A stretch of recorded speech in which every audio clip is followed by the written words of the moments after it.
পাঁচমুড়ার ত্রিধারা মিলন মন্দির। এই মন্দিরটাকে নিয়ে আশা করি আমার আর কিছু বলার দরকার নেই, কারণ এই মন্দিরটির ব্যাপারে আমরা কম বেশি সবাই জানি। এটা আমাদের বাঁকুড়ার দ্বিতীয় বৃন্দাবন। কিন্তু তোমরা কি আমাদের এই বাঁকুড়ার দ্বিতীয় বৃন্দাবনের সন্ধ্যা আরতিটা দেখেছো? তোমরা যদি না দেখে থাকো, চলো আজকে আমি তোমাদের দেখাবো। আজকে এই মিলন মন্দিরের সন্ধ্যা আরতি দেখবো বলে আজ সন্ধ্যা নাগাদ সেখানে পৌঁছে গিয়েছিলাম। আর যতই সন্ধ্যা বাড়ছিল ততই নানা জায়গার মানুষের ভিড়ও এখানে বাড়ছিল। আর এই সেই রাধা কৃষ্ণ যাকে দেখার জন্য মানুষের ভিড় এখানে ছুটে আসে। আর যতই সন্ধ্যা বাড়তে থাকে ততই আমাদের এই বৃন্দাবন রঙিন আলোয় আলোকিত হয়ে উঠে। আর ঘনিয়ে এলো আমাদের সেই সময় যখন সন্ধ্যা আরতিটা আরম্ভ হবে। আর সন্ধ্যা আরতি আরম্ভ হওয়ার সময় এই যে ঠাকুরের মন্দিরের সামনে যে পর্দা দিয়ে দেওয়া, এই ব্যাপারটা ঠিক বুঝলাম না। তোমরা যদি কেউ জেনে থাকো অবশ্যই কমেন্টে জানাও। আরতি আরম্ভ হওয়ার সময় মন্দিরের উপরে কাউকে থাকতে দেয় না। এই সামনে যে আটচালাটা আছে, আটচালাটা থেকেই দেখতে হয়। আর তার কিছুক্ষণ পরে মন্দিরের পর্দা খুলে দেওয়া হলো। আর তারপরে মানুষের ভিড় বসে পড়লো। এই শুরু হয়ে গেল পঞ্চপ্রদীপ নিয়ে আরতি। একদিকে তো আরতি হচ্ছিল, আর একদিকে এই আটচালার উপরে হচ্ছিল কৃষ্ণ নাম।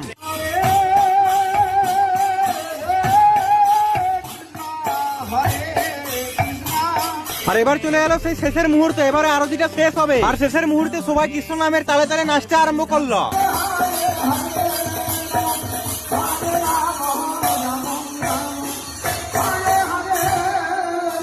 আর সবার শেষে এই পঞ্চপ্রদীপের আগুনের তাপকে সবাই মাথায় নেয়, আর এটাকে সবাই অনেক শুভ বলে মনে করে। তো বন্ধুরা, এই ছিল আমাদের বাঁকুড়ার বৃন্দাবনের সন্ধ্যা আরতি। আর বন্ধুরা, তোমরা কারা আমার ভিডিও পাঁচমুড়া থেকে দেখছো অবশ্যই কমেন্ট করে জানাও।